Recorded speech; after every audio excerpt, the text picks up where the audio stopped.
Welcome to Sleepy Lore.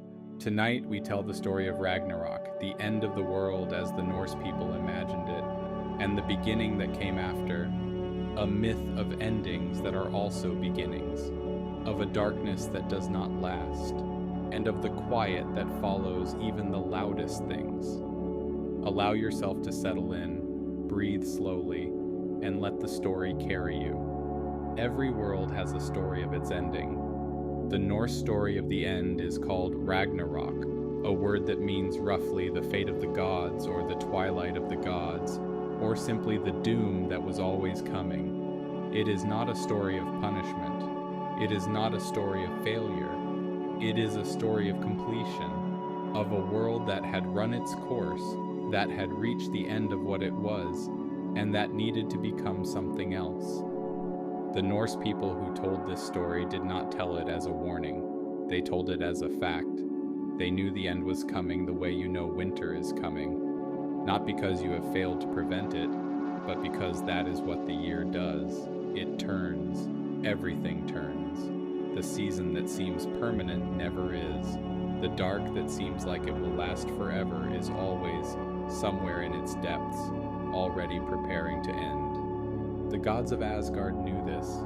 They had known it for as long as they had existed.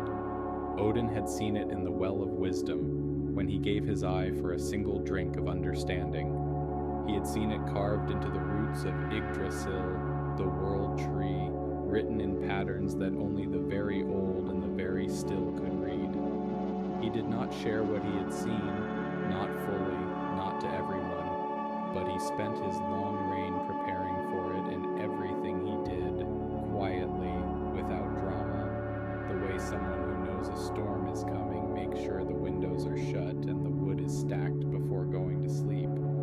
And when winter ends, something else begins. The signs came slowly over a long time. The first and most important sign was Baldur's death, which we have told before on another night. The most beloved of all the gods, the one who made everything around him feel a little softer and the world a little more bearable, killed by a sprig of mistletoe and the restless cleverness of Loki. When Baldur died, something shifted in Asgard that could not be shifted back.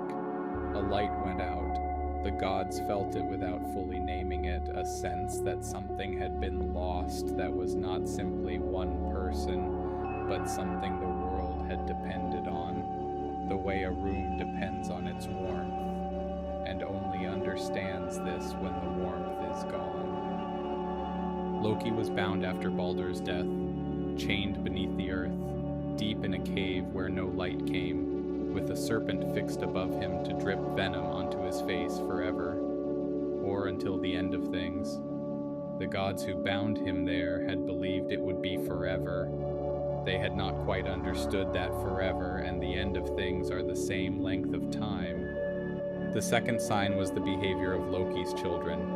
Loki had 3 children by a giantess named Angrboda, a name that means in the old language one who brings grief. The 3 children were Hel, who was half living and half dead, and who ruled the realm of the quiet dead beneath the roots of the world. Fenrir, a wolf who was born small and grew and kept growing, until the gods looked at him and understood that if he kept growing there would be no room for anything else. And Jörmungandr, a serpent so enormous that when the gods placed it in the ocean that surrounds Midgard, the realm of humans, it grew until it encircled the entire world and could hold its own tail in its mouth. The gods kept Fenrir in Asgard for a time, watching him, uncertain what to do. Only Tyr, the god of justice and single combat, was willing to feed him, to sit with him, to treat him as something more than a problem. But the wolf kept growing. Eventually the gods tried to bind him twice with chains so large and heavy they seemed impossible to break. Twice Fenrir broke them, not with fury, but simply by expanding, the way something growing breaks whatever tries to contain it. The third binding was different. The gods went to the dwarves and asked them to make something that could hold what iron could not. The dwarves made a ribbon, thin as silk, light as air, soft to the touch, called Gleipnir. It was made from things that do not exist: the sound of a cat's footstep, the beard of a woman, the roots of a mountain, the sinews of a bear, the breath of a fish, the spittle of a bird. Because these things do not exist, they were the strongest things in the world. Fenrir was suspicious. He would only allow himself to be bound if one of the gods placed a hand in his mouth as a gesture of good faith, proof that the binding was not meant to be permanent. Only Tyr agreed. He placed his hand in the wolf's mouth. The ribbon held. Fenrir bit off Tyr's hand at the wrist. Tyr bore it without crying out because he had known what he was agreeing to, and because some prices are worth paying to buy a little more time. And so the wolf was bound on an island with a sword propped open through his jaws to hold them apart, until the end of things, which was coming. The third sign was winter, but not ordinary winter. This winter was called Fimbulwinter, the great winter, the final winter, the one that does not end. 3 winters followed each other without any summer between them. 3 years of cold and dark and snow that came in every month and stopped for nothing. Try to imagine what 3 years of winter would mean. The first winter people endured. They were resourceful and patient the way people who live in cold climates learn to be. They had stored food. They had good fires. They told each other it would end. The second winter, the stores ran low. The fires burned through more wood than had been cut. The animals that provided meat and milk in ordinary years grew thin and then disappeared into the cold. The endurance that had felt like a resource in the first year began to feel like something being slowly spent.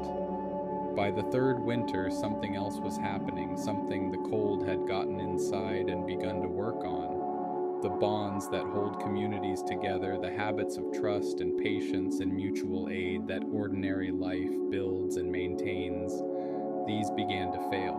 Not dramatically, not all at once, quietly, the way something rots quietly in the dark before anyone sees it from the outside. Brothers who had never quarreled before now quarreled. Old resentments that had been manageable in easier times became unmanageable in hard ones. The shapes of loyalty and kinship that had defined how people lived together, these shapes began to blur. The Norse understood this about endings, that they do not come only from outside, they come from inside too. The world ending is not only a thing that happens to you, it is something that happens in you, in the slow loosening of the things that held. This is the most frightening part of Fimbulwinter, not the cold itself, but what the cold, over enough time, does to the warmth that people carry for each other. Then the signs came faster. Fenrir broke free. The ribbon that had held him, made of impossible things, stronger than iron, snapped. It snapped not because it had been broken, but because the time for which it had been made had ended, and what comes after that time is not something the ribbon was designed to hold. He rose, and his mouth opened so wide that his upper jaw touched the sky and his lower jaw dragged along the earth, and the sound he made was not a howl, but something older and lower felt more than heard. Jörmungandr released its own tail, the tail it had been holding in its mouth since the gods placed it in the ocean, and the ocean moved.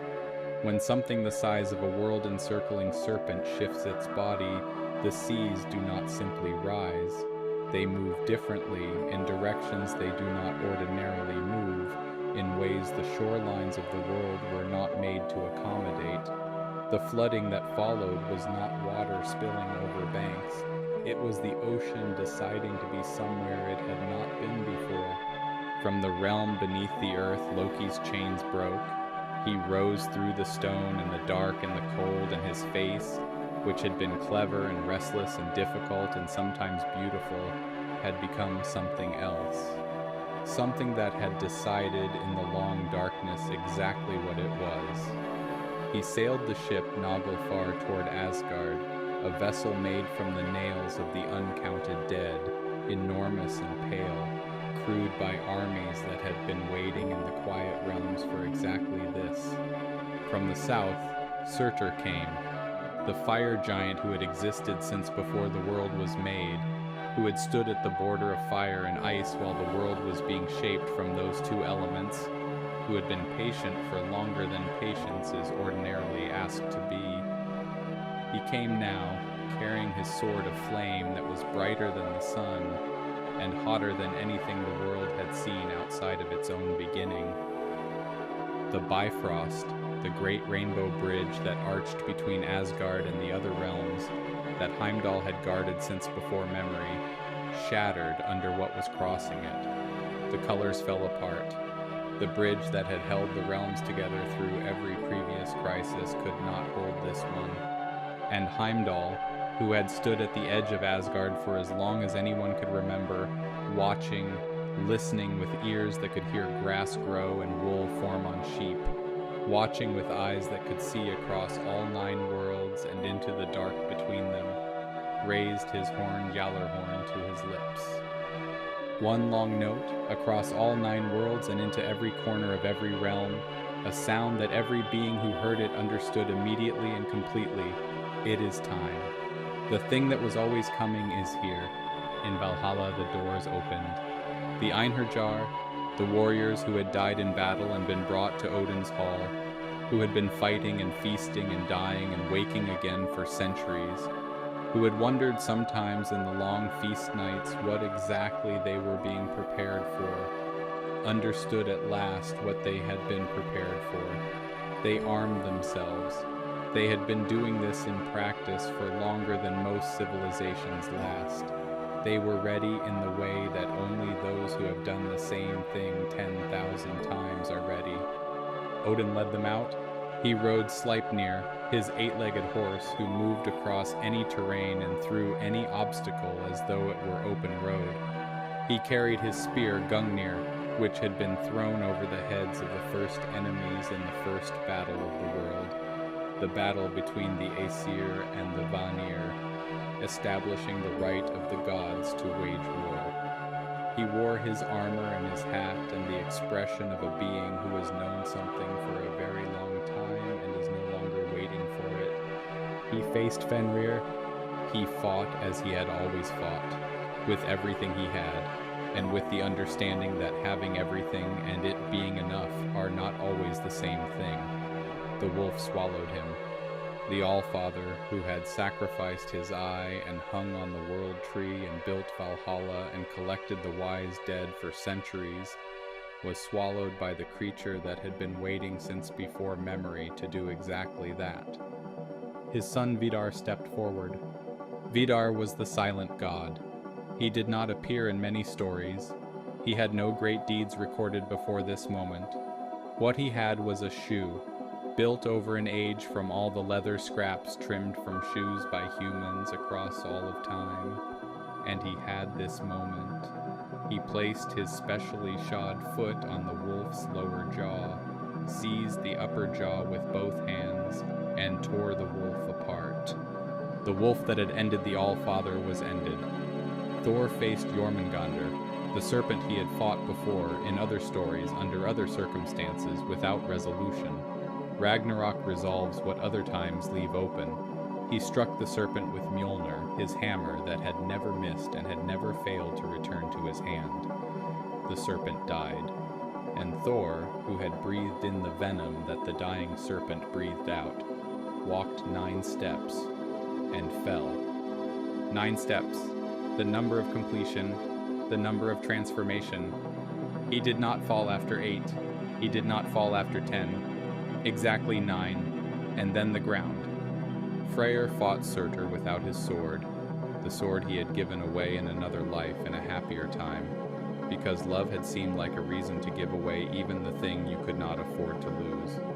He found at the end of things that he could not afford to have lost it. He fell.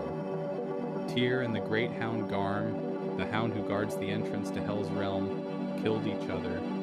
Heimdall and Loki found each other. They had always been opposites. Heimdall who watches and protects and stands at the boundary.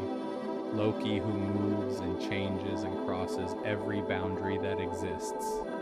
At Ragnarök, they found each other, and they were each other's ending. Surtur walked across the fallen world and set it alight.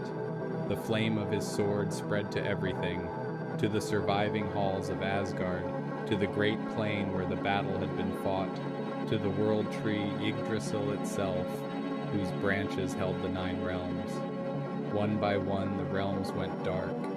One by one the fires reached the last places. The ocean rose over everything. And then the world was gone.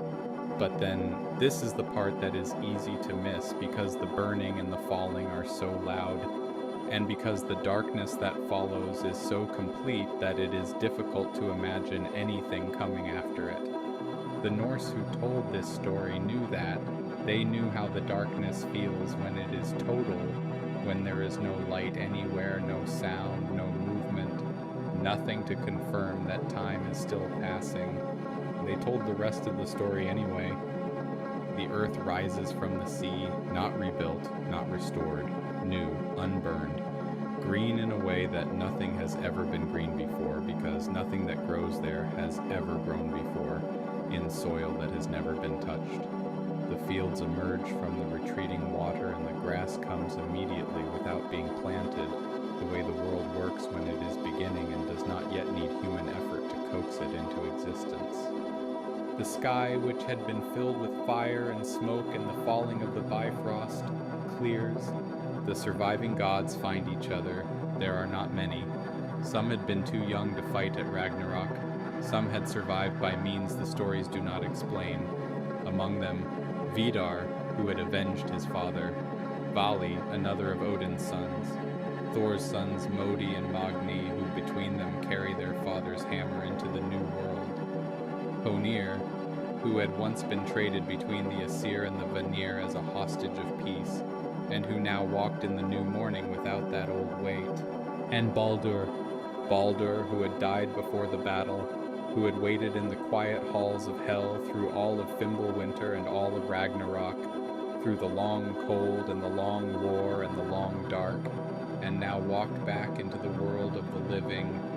He crossed the boundary between the dead and the living, the way the stories say it will happen at the end, simply, quietly, without drama. The gods who had survived saw him coming across the new grass. The stories do not describe what was said. They do not record the reunion in detail. They say only that the surviving gods sat together in the new world, in the open air, in the place where Asgard had been. And they found in the ash of the old world the golden pieces of the board games they had played in the life before. They picked them up and turned them over in their hands. Small, warm, familiar, the kind of objects that carry the weight of everything that came before them simply by existing, that say, without words, the old world was real, and it mattered, and it is not entirely gone because here is something from it that survived. 2 humans had survived Fimbulwinter and Ragnarök, hidden in a forest, sustained by morning dew and by each other, waiting in the dark for whatever came next. Now they emerged. Their names were Leif and Lifthrasir, Life and Life's Desire, and the new world was theirs. They walked out into the green morning and found it wide and unoccupied and full of everything that had been lost and been reborn without the memory of having been lost. The new sun rose, not the old sun. That sun had been swallowed at Ragnarök by the wolf that had chased it since the world began, the wolf that had been running at its heels for as long as anyone could remember, and had finally, at the end, caught it. But before the old sun died, it had given birth to a daughter, a new sun, brighter and warmer than the old one. And that daughter rose now over the new world without shadow. The light fell on the new grass and the new water and the faces of those who had survived, and those faces turned upward into that light were new too. New in the way that something is new after a very long darkness, when the thing you thought you had lost turns out to have been waiting, quiet and intact on the other side of the night. This is how the Norse imagined the end, not as punishment, not as failure, not as a warning about what happens when gods make mistakes or humans sin, or the world falls short of what it was supposed to be, but as a season, The longest and darkest season, the one that seems like it will never turn, the one that takes everything and then turns, and then the green. There is something in this way of seeing things that is worth carrying into sleep tonight. The idea that endings are not the final word, that the dark is not permanent even when it feels permanent, that the things which survive the longest nights are the things that were most essential, and that when the morning comes, it comes green and new and without the memory of how long the night was. Every ending has a morning after it, even when the morning takes a very long time to come. Rest now. You have been listening in the dark, and the dark is quiet tonight, and the quiet is enough. Let go of the day, let go of what is unresolved. The morning will come for it. The morning always comes. Breathe slowly, be still. Good night.